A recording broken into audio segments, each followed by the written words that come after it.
November 15, 1864, Marching Resolve. Sherman's march to the sea marked a clear shift in Union strategy during the American Civil War. The campaign moved from Atlanta toward Savannah under the command of Major General William Tecumseh Sherman. His forces advanced with a plan that focused on clear military targets and precise disruption of Confederate supply systems.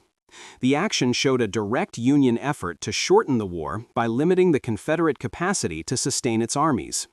The event holds strong historical value because it demonstrated a measured and effective use of mobility, coordination, and infrastructure pressure. Sherman's troops departed from Atlanta after securing the city in early September 1864. The Army removed or disabled rail lines, ammunition stores, and other key assets that could support Confederate operations.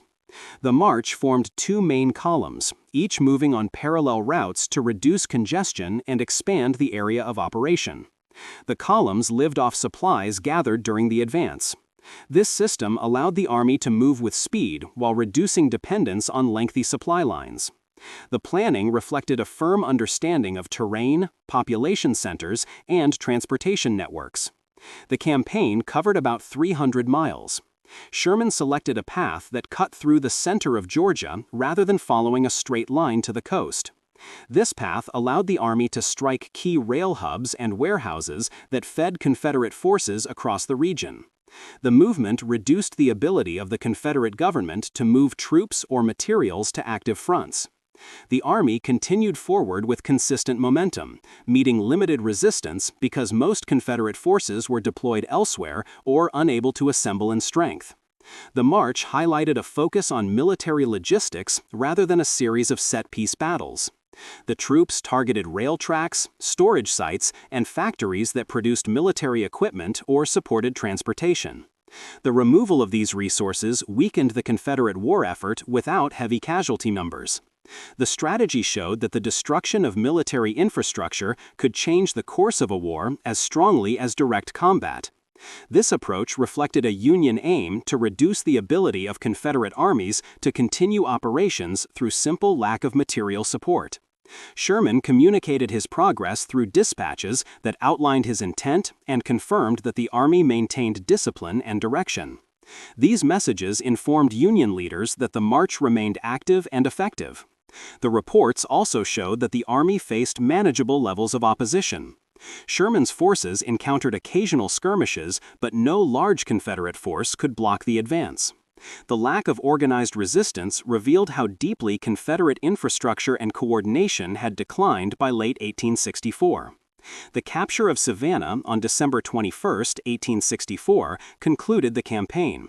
Sherman sent a brief message to President Abraham Lincoln presenting the city as a strategic gain. Savannah held strong value because it offered a major port, steady rail access, and a direct connection to ocean supply routes. The Union now held a clear position for future operations into South Carolina and beyond. The fall of Savannah reduced Confederate cargo routes and further limited their access to imports.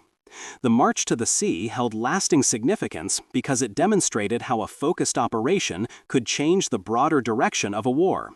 The Union showed that a mobile force could deliver clear strategic pressure without heavy engagements.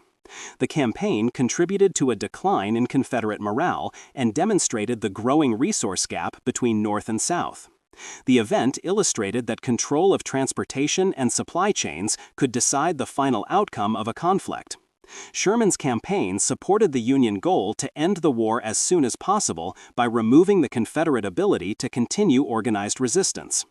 The results strengthened the position of Union forces in early 1865 and set conditions for the final advance into the Carolinas after the New Year.